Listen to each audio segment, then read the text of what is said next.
ଛୋଟିଆକିରି ଲେଖା ହେଇଛି ଯେତିକି କ୍ଲୁପ୍ତ କରି ସେ ତ ସବୁ କଥା ଲେଖା ଯାଇପାରିବ ନାହିଁ। ଦିଅ ମାତ୍ର ଦିଅ ଧରିଦେଲି ଭଲ ହବ। ବରେଣ୍ୟ ମହାଭାରତ ଆପଣ ଏକାଧାରରେ ଜଣେ ତ୍ୟାଗନିଷ୍ଠ ସେବାବ୍ରତୀ ଆଧ୍ୟାତ୍ମ ପ୍ରେମୀ ବ୍ୟକ୍ତିତ୍ୱ। ବାଲ୍ୟକାଳରୁ ଏଯାବତ୍ ଆପଣଙ୍କ ଜୀବନ କର୍ମ ମୁଖର, ବିଶେଷ କରି ଶିଶୁ ତଥା ଯୁବ ଛାତ୍ରଛାତ୍ରୀମାନଙ୍କ ମଧ୍ୟରେ ଦେଶଭକ୍ତି ଈଶ୍ୱର ଭକ୍ତି ଜାଗ୍ରତ କରାଇବାରେ ସାରା ଓଡ଼ିଶାରେ ଦିବ୍ୟ ଜୀବନ ଯୁବ ଶିବିର, ବିଦ୍ୟାଳୟରେ ନୈତିକ ଶିକ୍ଷା କାର୍ଯ୍ୟକ୍ରମ ଆଦିର ଆୟୋଜନ ସହିତ ଲକ୍ଷ ଲକ୍ଷ ସଂଖ୍ୟାରେ ଆଧ୍ୟାତ୍ମିକ ନୈତିକ ଶିକ୍ଷାପ୍ରଦ ପୁସ୍ତକ ବିତରଣରେ ଆପଣଙ୍କ ଯୋଗଦାନ ଅନନ୍ୟ। ଗଞ୍ଜାମ ଜିଲ୍ଲାର ଛତ୍ରପୁର ଏବଂ ତାରାତାରିଣୀ ମଧ୍ୟବର୍ତ୍ତୀ ଗ୍ରାମ ମହାନାଦପୁରଠାରେ 1948 ମସିହାରେ ଜନ୍ମଗ୍ରହଣ କରି ବାଲ୍ୟକାଳରୁ ବନ୍ଧୁ ବତ୍ସଳ ତଥା ଲୋକ ସଂଗ୍ରହ କାର୍ଯ୍ୟରେ ଆପଣ ଅଗ୍ରଣୀ ଥିଲେ। ସ୍ନାତକ ଶିକ୍ଷା ସାରି ଆପଣ ସିଭିଲ କଣ୍ଟ୍ରାକ୍ଟର ଭାବେ ଫୁଲବାଣୀ ଜିଲ୍ଲାରେ କାର୍ଯ୍ୟ ଆରମ୍ଭ କରନ୍ତି।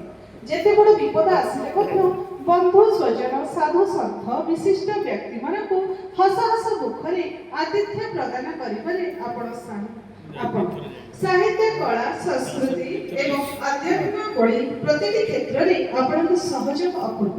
ଏହି ବଦାନ୍ୟତା ପଛରେ ଆପଣଙ୍କ ଧର୍ମପରାୟଣ ପତ୍ନୀ ସ୍ୱର୍ଗତ ରଞ୍ଜିତା ପାତ୍ରଙ୍କ ଯୋଗଦାନ ଅବିସ୍ମରଣୀୟ।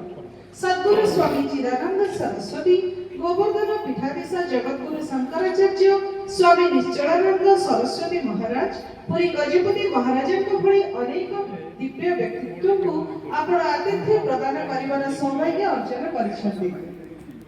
ସେହିପରି 1986 ମସିହାରେ ତତ୍କାଳୀନ ଜିଲ୍ଲାପାଳ ଶ୍ରୀ ଅରବିନ୍ଦ ବେହେରାଙ୍କ ପ୍ରେରଣାରେ ଆପଣ ଫୁଲବାଣୀର ସର୍ବପ୍ରଥମ ଇଂରାଜୀ ମାଧ୍ୟମ ବିଦ୍ୟାଳୟ ଫୁଲବାଣୀ ପବ୍ଲିକ ସ୍କୁଲ ପ୍ରତିଷ୍ଠା କରିଛନ୍ତି। ମାତ୍ର 23 ଜଣ ପିଲାଙ୍କୁ ନେଇ ଆରମ୍ଭ ହୋଇଥିବା ଏହି ବିଦ୍ୟାଳୟର ଛାତ୍ରଛାତ୍ରୀ ସଂଖ୍ୟା ସମ୍ପ୍ରତି 27ରେ ପହଞ୍ଚି ସାରିଛି। ଏତଦ୍‌ବ୍ୟତୀତ ନିଜ ଗ୍ରାମର ବିଦ୍ୟାଳୟ, ମହାବିଦ୍ୟାଳୟ ତଥା ବିଭିନ୍ନ ଶିଶୁ ମନ୍ଦିରକୁ ଆସବାବପତ୍ର ଯୋଗାଇବାରେ ଆପଣଙ୍କ ଅବଦାନ ପ୍ରଶଂସନୀୟ।